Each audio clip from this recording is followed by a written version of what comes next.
Hey, what is up, YouTube? So today, I'm just coming back from the gym, and I got these 5 tips for you on your fitness journey on to live a healthy, sustainable, balanced life and a motivated life. So with that said, before we get right into it, make sure you like and subscribe because at the end, I want to make sure that I can give you guys a PDF of the top best ways that you can do today to make sure that you keep this balanced life and that you can change in every way, in every aspect to staying motivated.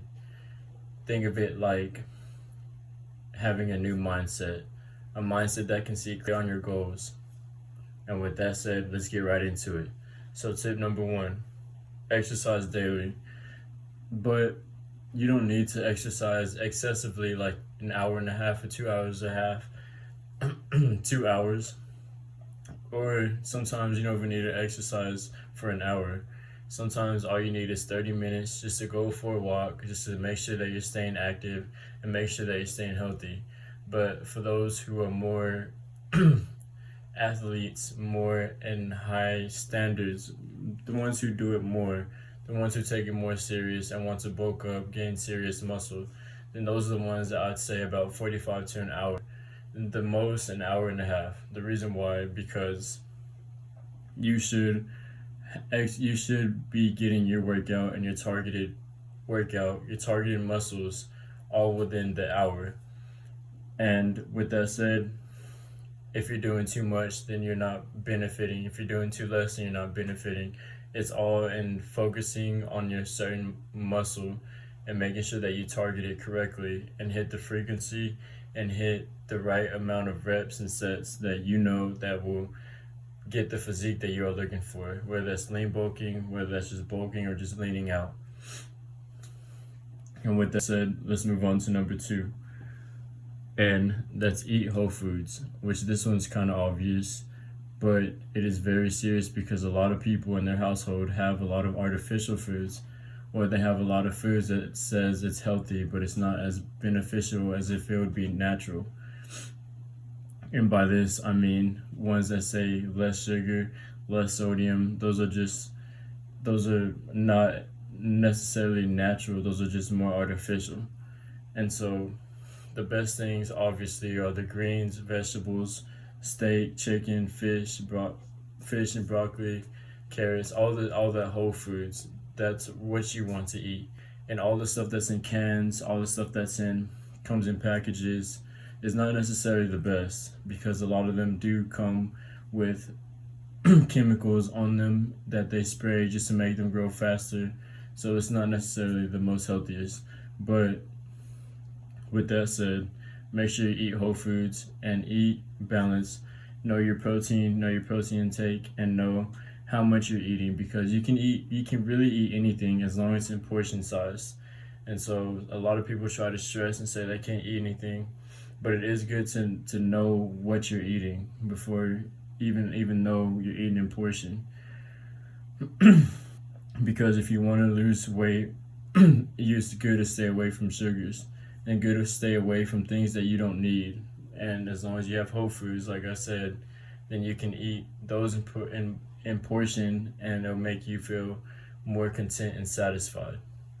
All right, with that, let's move on to step 3, and that is keep keep track of your calorie intake. A lot of people don't necessarily do this, and I'm not saying that it's a necessity, but I'm saying it is something that I do recommend if you are trying to lose weight. Because if you're trying to lose weight or lean out, then it's good for you to have a lower calorie deficiency, to lower your calorie intake, which will mean that you're burning more fat and that you're not eating as much. And so, lowering your calorie intake and increasing your proteins will help you build muscle and lean out a lot more faster. And with that said, let's move on to tip number 4, and that is be sure to get sleep. Everyone who thinks that you have to sleep late and wake up early, that is motivated, but in the long run, you're going to end up drawing yourself out. You're going to end up drained and you're gonna end up wanting to sleep. And a lot of times you're gonna end up just wanting to be either you're gonna oversleep or you're gonna like miss track and be like, I overslept and now I have to do all these things over and over and over, and where you get caught in a big time lapse, which is not good. It's good for you to have your 6 to 8 hours of sleep and make sure that you can wake up and have your morning routine, because your morning routine is what starts the day, is what gets it initially. But before you go to sleep, it's always good to prepare for the next day. So you're resting and you're knowing what you have to do for the next day, and you wake up to your morning routine and you wake up knowing what you have to do, and then you prepare for the next day or for the next week or the next month, however you prefer. But it's always good to have your hours of sleep so you can rest in peace at night, because your body does need to rejuvenate and regain its energy and to grow naturally. Instead of it growing and thinking that you need to wake up early, you need to know that your body needs to remain at its natural cause. And with that said, let's move on to number 5, and that is staying motivated. And the best way I stay motivated is watching YouTube videos that talk about self-discipline, motivation, mindset, of purpose, and why. I like listening to audiobooks, and I'll put a list at the bottom of the books I enjoyed talking about mindset and self-development. And also motivational videos. There's a lot of them out there, and the more you motivate yourself, it's good to have this in the morning routine, because when you motivate yourself, you regain energy. Not the fact that you regain it, but you feel more awakened. And it's always good to feel motivated. So you're recharging on your purpose on what you're doing throughout the day, and you're attacking each goal purposely, knocking out each task, so you can sleep well at night and do it all over again, and make sure you're focusing on your goal and accomplishing it one step at a time. And with that said, those are the 5 ways you can use to have a healthier, balanced life starting today, starting now.